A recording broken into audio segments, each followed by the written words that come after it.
yasede neyingumbuso kaNkulunkulu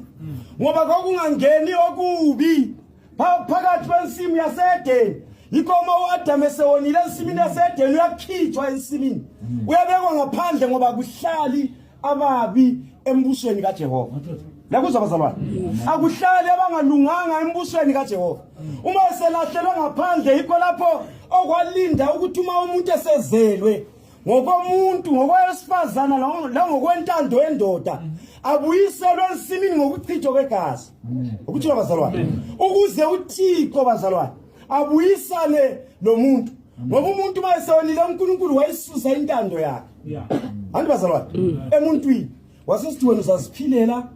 yikho umuntu wayengasaphili ngokwentando kaJehova but wayeseziphilela ngokwakhe ukuthi abazalwane kodwa uJehova wabona ukuthi kumele amenzele kuthiwa igrace period anti bazalwane ukuthi lo mayesezele umntwana ngoba kuthiwa umntwana yikho abantu besithi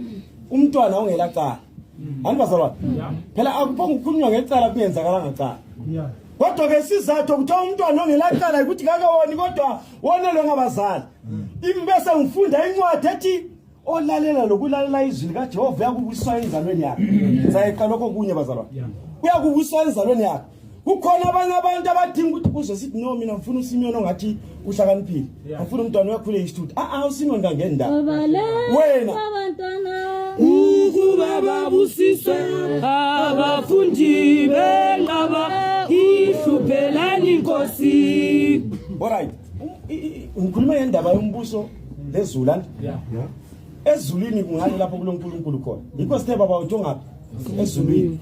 umbuso kababa wasithi uyehle uze emhlabeni ngoba uSathane wakidnapha umuntu esembusweni kababa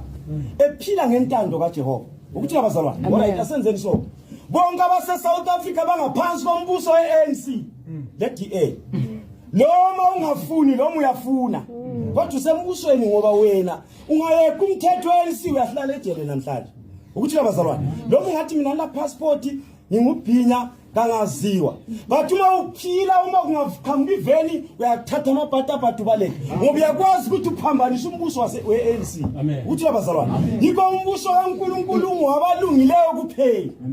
anti bazalwane uma abantu bephila emhlabeni ngaba udinge umbuso kaThixo yikho incwadi yikho ukhuleko kababa usithi wena umbuso wakho kawuze intando yakho yenziwe njengoba isenziwa nga ezulwini ukuthi abazalwane ngoba intando kaNkulunkulu yayisenzeka ensimini yaseEdeni kodwa uSathane sekidnapha inhliziyo yomuntu umuntu oqala ukwenza ubudlwangudlwana ukuthi abazalwane haleluya ngithe mina ngizakhuluma ngiseqhaye kanti uma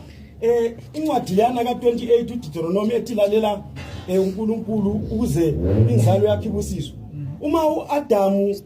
noEva behluleka ukulalela uJehova umntanabo uyehluleka ukulalela bona uyehlulwa ngumthetho babulala nebababili 2 waqala ukuzondana into yenza ukuthi abantu bezondane bazalwane akula muntu loNkulunkulu ozonda omunye umuntu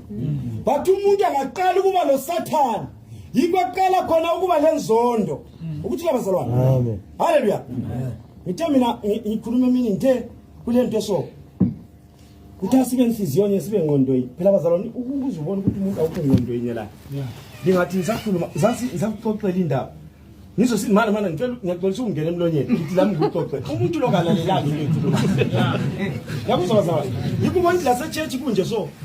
uyathi ufundisa mbamba usafundisa uphakathi kokufundisa umuzwe oqala ingoma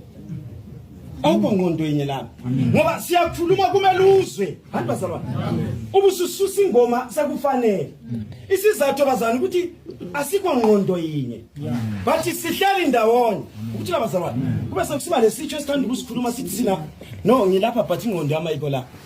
ngangakhuluma ngakho ngathi mina uyabusithi wena wala ngqondo ukuthi abazalwane so ukuthi ukwenza komuntu ongenzani